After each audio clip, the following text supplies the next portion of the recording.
This is a demo of my final project, which is just a simple notes app written in ML. Uh, so I made a make script here that will automatically compile it. And basically, this app is very simple and just lets you take notes. And there are a couple of modes that are shown here in this mode section. The first one, mode 0, just lets you use the J and K keys to move through a list of notes. And if you press the tab or enter key, you move into mode 1, which lets you move around inside of the note using Vim keys, H, J, K, and L. And you can enter mode 2, insert mode, by either pressing I, or you can do O to insert on a new line, or capital O to insert on a line above, or you can do A to insert at the end of the line, or capital I to insert at the beginning of the line. And escape will bring you out of mode 2 back into mode 1, which is moving around. And when you're in mode 2, which is insert mode, you can type stuff and it'll show up in the note. And as you may have noticed, the top line is used for naming the note.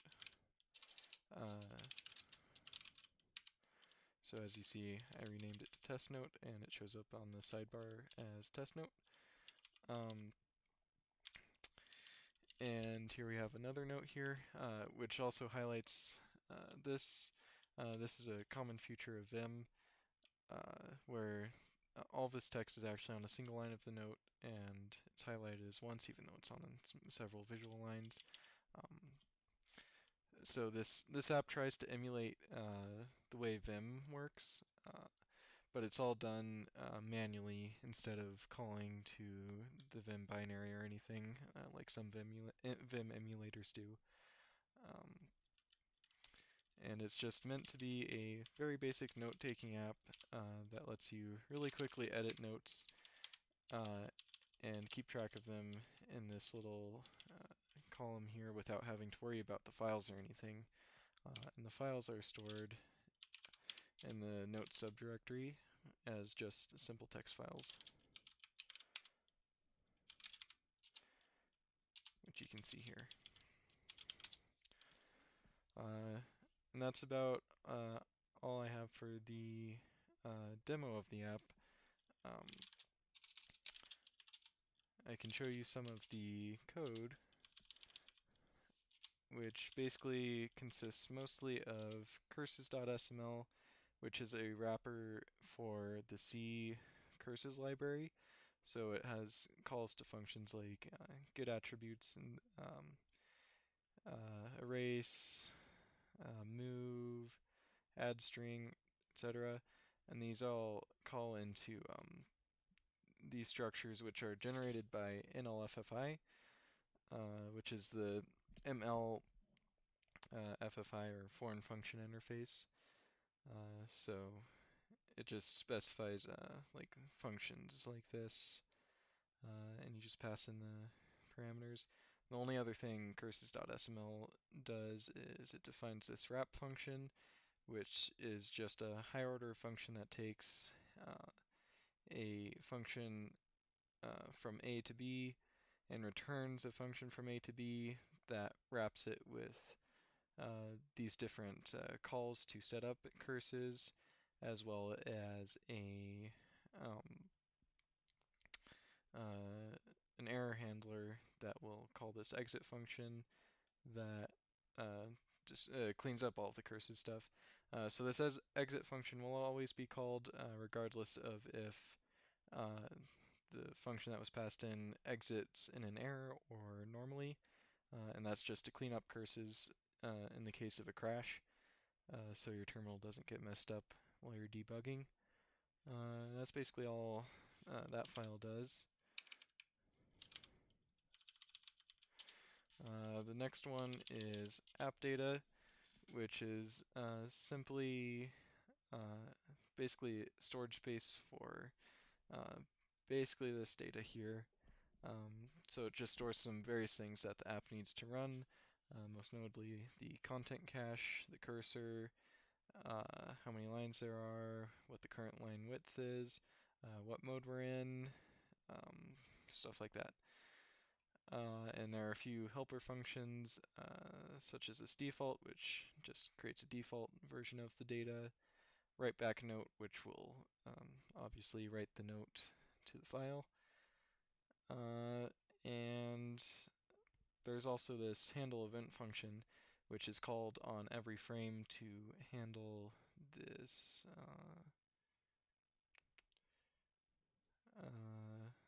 Well, it handles just a single event. So an event can either be input, which is a character, or quit. If it's quit, we do nothing. If it's an input character, we have this code to decide what to do. And this decides basically based on what mode it's in, whether we're going to be moving in the file or inserting or whatever else. And then beyond that, we have this handle events, which takes a list of events and calls this handle event function on each of them. And then we have some helper functions to get some of the data inside of the record up here. And then the last major file we have is window.sml, and that has a record for window properties, similar to the app data record, such as the curses window that we're using, which is basically a void pointer. We have the width and height of the content browser, and what frame we're on, which is mostly for debugging purposes. And then we have some constants for colors and curses colors. And we have this helper function from scr, which takes a curses window and initializes the record, initializes some colors and stuff. We have this function pull events, which will get any key presses from the curses window. And it starts off by setting no delay, so it waits for input.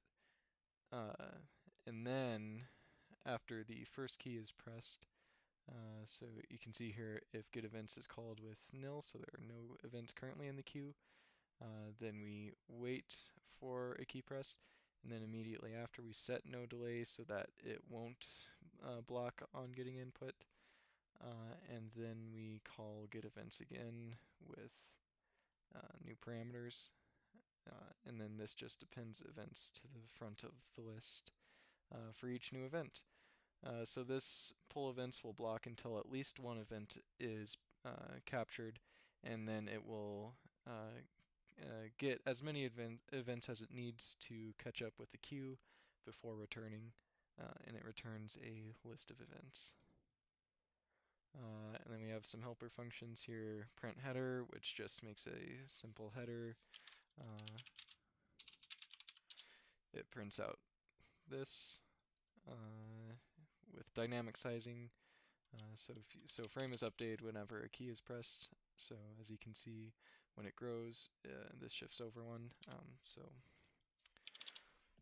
that's just a helper function to calculate the widths of everything. Print content is a helper function that will, given an x and y area, width and height, and a cursor location, it prints out a block of text. And then we have this render function, which will basically take a window and app data reference and render the whole application based on what's in the app data. And that's most of the code. And then all that's controlling it is this notes.sml. We have this application struct.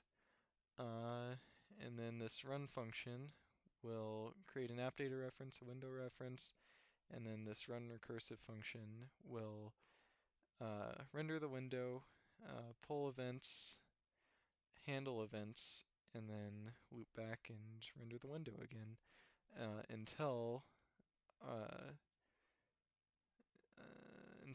we, in this produced events list, which when an app data handle events is called, it produces a list of additional events.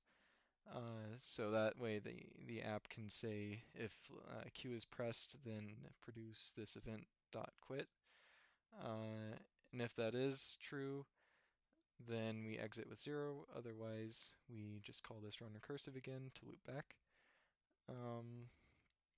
And then this is all wrapped in main, which just calls that curses.wrap function on run, then passes it the program name and arguments.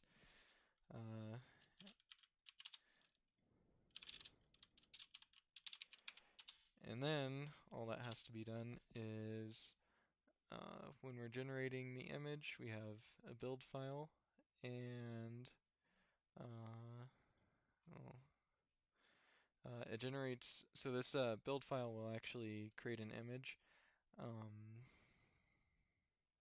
It's hard to see what the arguments are to this, but ML build creates an image file, which is basically a capture of like what the SML runtime looks like, and then this SML command just calls the image.